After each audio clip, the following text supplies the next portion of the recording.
Well, indeed, good afternoon to you, Zainab. It's been more than 5 hours of Kenyans following what's happening at the Supreme Court. Indeed, today's judgment over the BBI bill, the Supreme Court ruling it as unconstitutional, definitely. This has elicited a lot of reactions from Kenyans. And here we are in the streets of Mombasa. And let me just quickly sample out a few views from the locals here. I don't know if you're aware about what has just happened at the Supreme Court of Kenya. Yes, I'm aware. What's your name? My name is Clement Ogombe. Are you aware? What can you tell us about it? Now, what I'm aware about, there were 7 consolidated petitions which were taken to Supreme Court for determination. These 7 consolidated petitions, out of the 7, the Supreme Court affirmed 2. The Supreme Court set aside 4, and then one of them was determined as premature.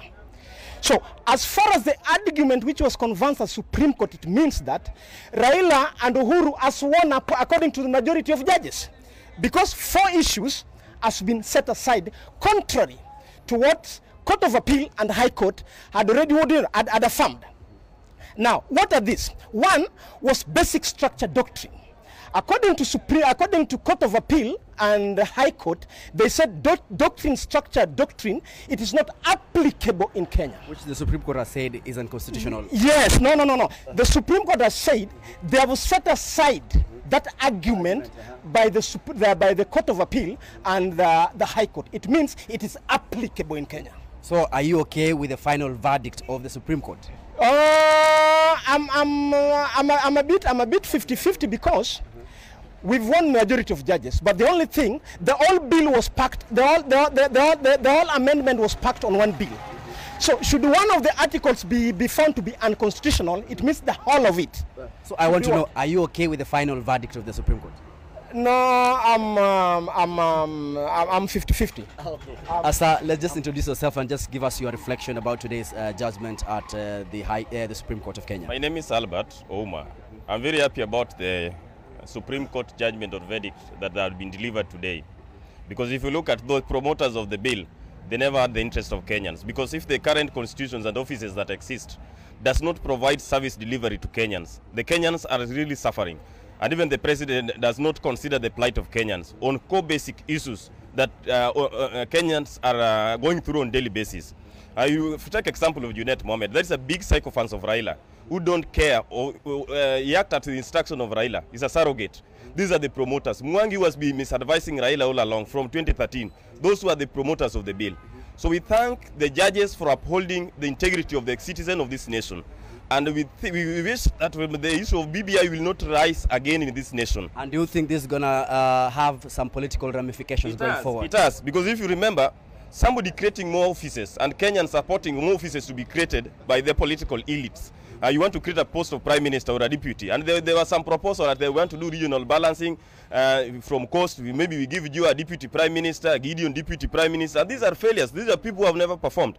The president himself has failed this nation. Look at the economy of this nation. Kenyans are really suffering at his hand. And he was the promoter of this bill. Instead of sitting down and analyzing what is basic for Kenyans, what is the real priority need of Kenyans, that was not there. They were seated. These people, they don't even buy food in small bits. They have credit card. At the end of the month, they are billed at the expense of poor Kenyans. Some of them cowards in this street, who will have to wait for somebody to bring a car to wash that car and then get an income. It has implication, and Raila must go back to the drawing board. It is a time. He must come back to his senses. The Raila we knew, not the Raila that is now being controlled like robot. So as you finalize, are you okay or I'm you're very happy, not even okay, very happy. And we are sending a message to Raila. He has to wake up. And if he believes system will help him win election, he will be surprised. Sir, just introduce yourself and just give us your view of today's Supreme Court judgment. Huyu ni Mheshimiwa Josephat, mimi niko na furaha isiyokuwa na kifani, kwa sababu katika nchi za Kiafrika marais hujifanya ndo mabaperi, ndo wa kuamua vile watakavyotaka, lakini katika nchi ya Kenya mahakama imesimama na mwananchi wa kawaida kumuonyesha Mheshimiwa Uhuru Muigai Kenyatta, you are not above the law. Tunaweza tukakukosoa ukienda kinyume na sheria, tunatupa project yako chini. So hiyo ni demokrasia ambao tulipigania, tukaleta katiba mpya na tunaenjoy matunda ya katiba mpya. Thank you so much. Let me just give you one last more person, just 1 minute exactly. What can you tell us about today's judgment? Kwa majina anaitwa William. Kwanza ningependa kushukuru sana Supreme Court. Kwa sababu Supreme Court imefanya jambo la busara sana. Na ningependa kusema ya kwamba katika hii dakika moja ambayo nimepewa, ukweli ni kwamba yule mwananchi wa kawaida, yule mlala hoi, manake Kenya hii tuko watu wawili, mlala hai na mlala hoi. Yule mlala hoi kule amepata msaada. Kwa sababu wale walala hai, hawa walikuwa nataka kuendelea kuwa hai. Hali sisi huku waendelee kuumia. Niulize swali, na hili swali nauliza Uhuru Kenyatta ambaye ni rais wangu pamoja na Ruto. Nasema alitutengenezea mabarabara. Je, haya mabarabara ilikuwa ni twende tukakufe barabarani na njaa?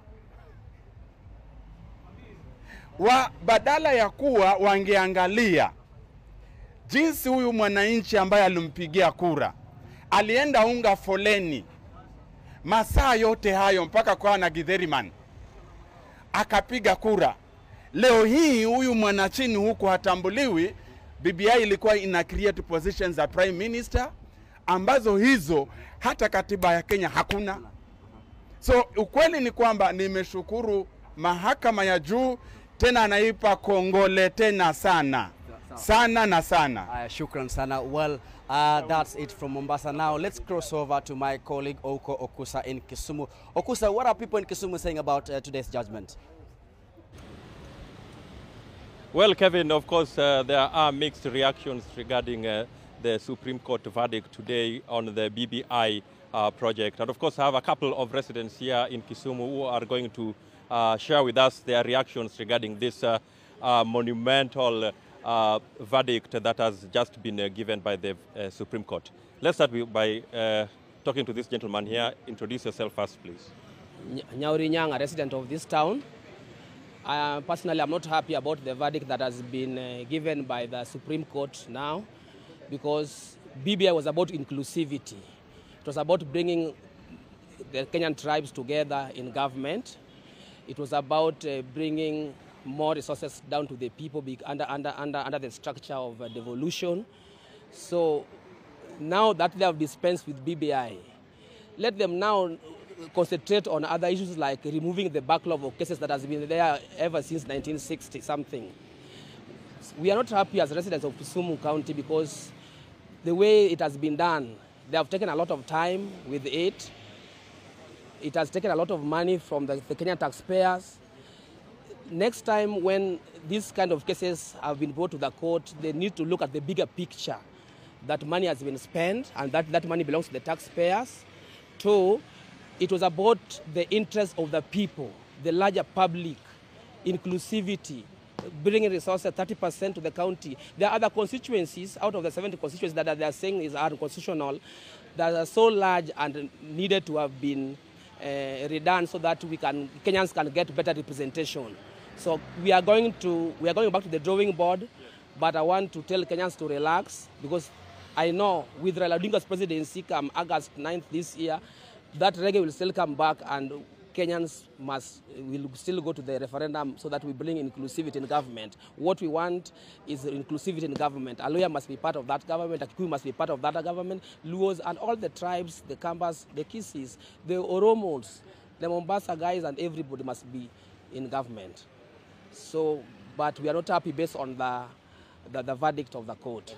But now that they have dispensed with the BBI, let now the judges will not now relax. Let them dispense with other cases that have been there since 1978, since 1965.